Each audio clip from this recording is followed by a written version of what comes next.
Well guys, I finally made it back inside my tiny travel trailer, and I feel more motivated than ever to finish what I started with this DIY project. For some reason, I think out of total anxiety and stress over how long this project has taken, I gave myself a 1-month deadline to finish everything inside and outside of this trailer. But as I get bogged down with just the tiniest of project each day, I'm wondering if that's even possible. I've always been a very organized person in life.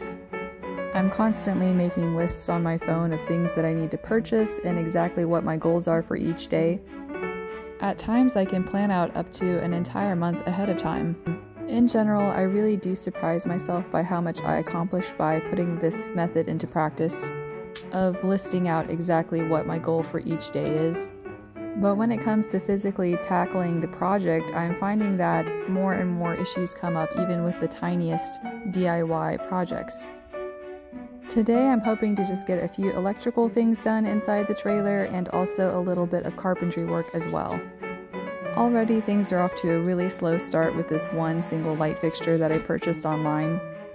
If you're anything like me, then you find that grimacing, scowling, and talking to yourself while doing a job helps it get done a lot smoother. I think my plans for this trailer have slowly evolved over time into perhaps a cute location for guests to stay in online. Since I've spent so much of my savings on getting this trailer and remodeling it, I'm anxious to open it up and see if it's successful.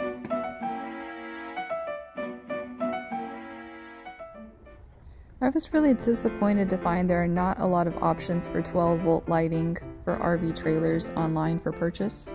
In addition to a really sparse selection for ceiling lighting, you also have to purchase special bulbs that can handle 12-volt electricity. So this is an added inconvenience. All in all, I do think that this light fixture is a big upgrade to what was previously here.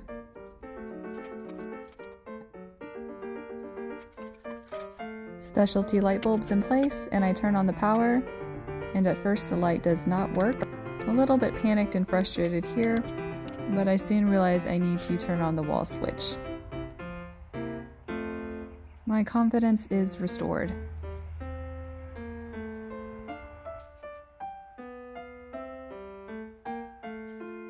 Now to tackle a little bit of remaining carpentry I have left.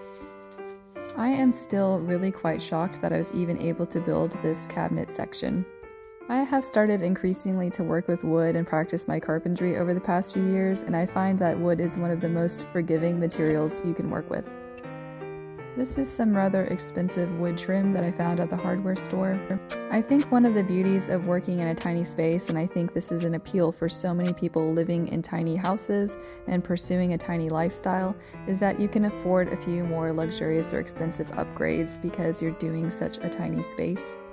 You really can afford to splurge and treat yourself to a few nicer quality items. More of a quality over quantity approach, but in terms of housing.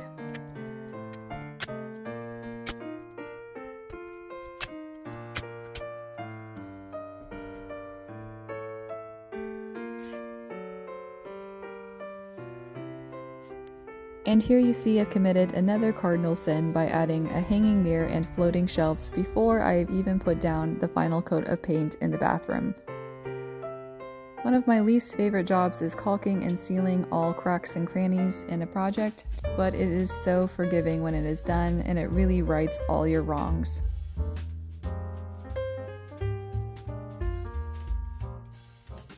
Well, sort of. I am truly loving the way this bathroom is starting to shape up. You can see I already added my new faucet over here. All the cracks have been sealed. It just needs that final white coat of paint. The pain of yesterday is nearly gone. And no, I really should not have started decorating yet, putting up shelves and mirrors and plants. At the end of the day, I'm just one girl who wants to decorate, forever trapped amid a million DIY projects. Oof. Well guys, I am so close to the finish line with this project. I'm tired, but I'm pushing through to the end on this one.